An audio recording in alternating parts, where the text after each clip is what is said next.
Hey everybody, I hope you guys are doing well. Today we get to move on. We're going to jump to chapter 10. We're going to come back to chapter 9 at a different time. But I want to do chapter 10 here where we look at things like goodness of fit, independence, something called ANOVA, and so on. So if we think about some of the experiments that we've done, some of the hypothesis testing, one thing that's come up quite a bit is a binomial experiment. A binomial, you have two options, right? You have yes or no, success or failure. Okay? Well, what we're going to look at today is when it's not a binomial distribution, but instead is a multinomial distribution, where there is more than two possibilities that we could get as a result from an experiment. So the example that I'm going to look at today is a bag of M&Ms. Okay. Now, if I open a bag of M&Ms and I reach and I pull out one M&M, what result could I get? Well, actually, there's several different results if I think about what color it is. Is it red? Is it brown? Is it yellow? And so on. Okay. So that's where we get that multinomial experiment, is because the result could be placed into several different categories based on the color. So, here's our situations. We got a bag of M&Ms, and we start pulling out the M&Ms, and we end up with this distribution. 80 of the M&Ms were brown, 95 were yellow, 88 were red, 83 were blue, 76 were orange, and 78 were green. And the thing that I'm curious about is, are the colors uniformly distributed? What does that mean to be uniformly distributed? Just a quick sketch of that distribution. Uniform distribution. They're all the same, right? So when we take a look at this, and if I add up how many M&Ms were in this bag, there were 500. If the M&Ms were distributed uniformly, if there were 500 M&Ms, how many would we expect to be brown, yellow, red, blue, orange, and green? Well, we'd expect to have the same number. So what is that number if we're looking at 500 M&Ms? So how many different colors are there? 1, 2, 3, 4, 5, 6. So we've got 6 different colors, and we've got 500 M&Ms. So if I take 500 and divide it by 6, I get 83 1/3. I'm going to write that down here as 83.33. We'd expect to have 83.33 yellow, 83.33 red, 83.33 of every color. Okay. And when we add this total up, it should be 100. Now, it's not going to be perfect in this case because I rounded, but this is how many that we expected. So this is our expected outcome, assuming that what? Assuming that the distribution was uniformly distributed. This column, the frequency, is not what we expected, it's what we observed. So we end up with two columns here, a column of what the observed frequencies are and a column of what the expected frequencies are. Okay. So the question is there enough evidence to support that the distribution is really uniform? I mean, is there a possibility that if they have the same number of every color that we would have gotten a bag that had 80 browns, 95 yellows, and 88 reds, and so on, right? We know there's always a chance that that could happen. And like in the past, we're just going to use a hypothesis test to determine at a certain level of significance, can we make that claim or not? So here's some more information for you. So for each category, like I mentioned, we have our observed frequencies. It's what we had. It's what we got from the experiment. We have the expected frequencies. Okay, we're calling that E. The expected value. What did we expect to get? Now, in this case, it was a uniform distribution, so we calculated how much we expected there. But it doesn't have to be uniform. We'll look at those in a different video. Okay. Now, what type of test are we going to use? Well, we are going to use a chi-squared here. And this is how we're defining a chi-squared for goodness of fit. Remember this symbol? That's the symbol for sum. So we're going to add up a whole bunch of things. For each category, we are going to take the observed frequency.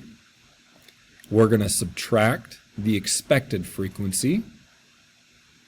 We are going to square it. Now remember back with our conversation of standard deviation, we need to square it so that they're always positive. Otherwise, we add them together, they're just going to cancel out. So we square it and we divide by the expected frequency. Add all those together. Now, I know you want to do that, but let's just hold on. Let's get to some more details about how our goodness of fit test works. In our goodness of fit test, okay, the conditions are that the observed frequencies must be obtained from a random sample. So in this situation, we grabbed a random bag of M&Ms. Okay? Or maybe it was a huge pot of thousands of M&Ms and we randomly selected 500. Okay, so something here has to be random. The expected frequency must be at least 5. That should remind you about our binomial conditions where we've had n times p has to be greater than 5, n times q has to be greater than 5. Well, here the expected frequency must be at least 5. We're well over that. The expected frequency for every category here is 83 1/3. Okay. All we need is every category to have an expected frequency of at least 5. How do we write our hypotheses? Our null hypothesis would be that the population fits the expected distribution. We are expecting this distribution to be uniform. So the null hypothesis is that the population is uniformly distributed. The alternative hypothesis is the complement of it, which would be the population does not fit the expected distribution. So we're saying here that the population is not uniformly distributed. Now, because this is a chi-squared test, okay, we need a degrees of freedom. It's going to equal k minus 1, where k is the number of categories. So we count up how many categories there are, subtract 1, that's our degrees of freedom. So, can we perform a goodness of fit test for the M&Ms at a 10% level of significance? Let's make sure the conditions are met.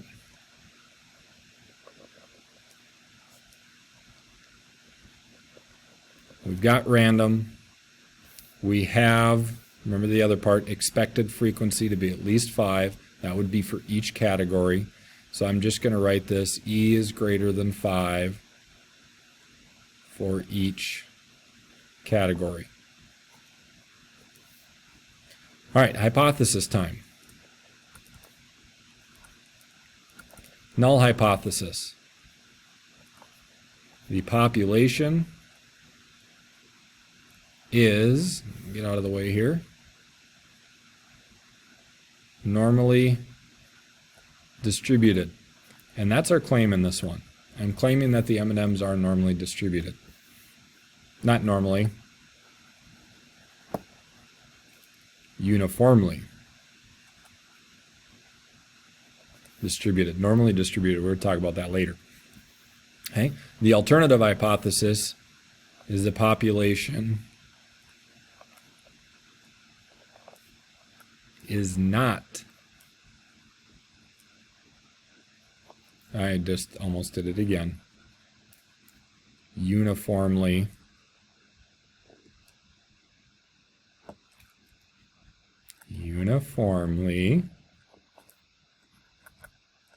distributed. We say normally distributed all the time. Got to get used to uniformly distributed for today.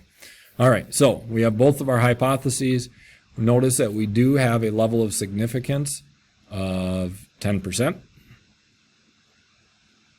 And so let's write that down somewhere here.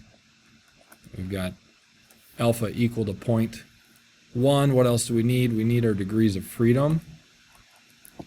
Now let's go back to our M&M problem. Okay, let's see, how many categories do we have? 1, 2, 3, 4, 5, 6 colors. So our degrees of freedom are going to be 6 minus 1, which is 5. Now, we've already done some of this work here.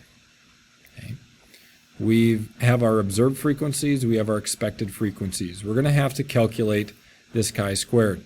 Now, this is not something that sounds a lot of fun for me. Now, granted, we only have 6 categories.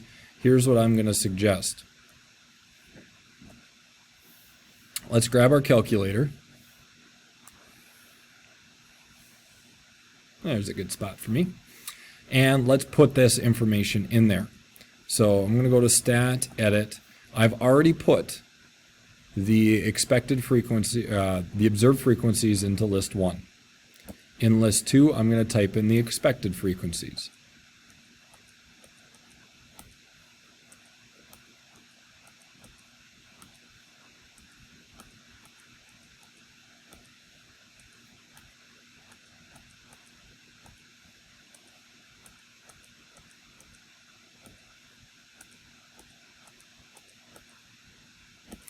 All right, now I've got that in.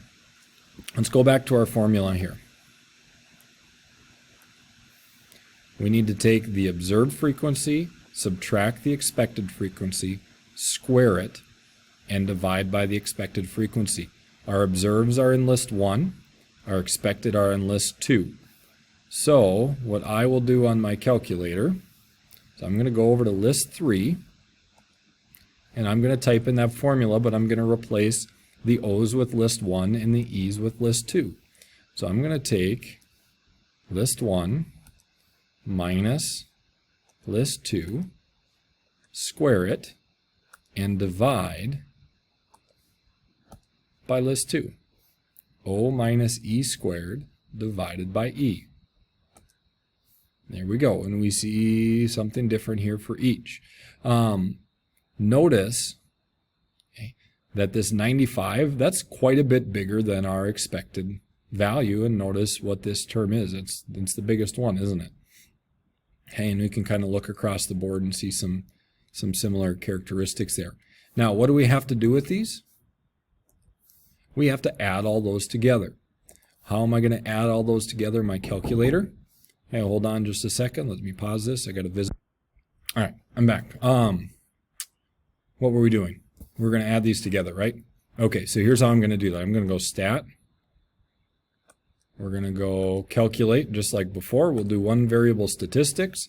What list do we need to add up? We need to look at list 3. That's what we're interested in. Calculate, and right here is going to be the sum of that list, 3.0161. Okay, let's see here. So in my problem, I'm going to write down our chi-squared 3.016. All right, that looks good. Now what? Okay. Well, now we have to determine, is that value of chi-squared going to be something that we're going to reject the null hypothesis or fail to reject it? So this is where our level of significance and degrees of freedom are going to come in. So let's recall with our chi-squared, remember it's not symmetrical. Okay, it gets kind of drawn out like that a little bit. We have to set our rejection region. So I am grabbing my table, okay, for chi-squared. I am going to go down, what did we say, 5 degrees of freedom.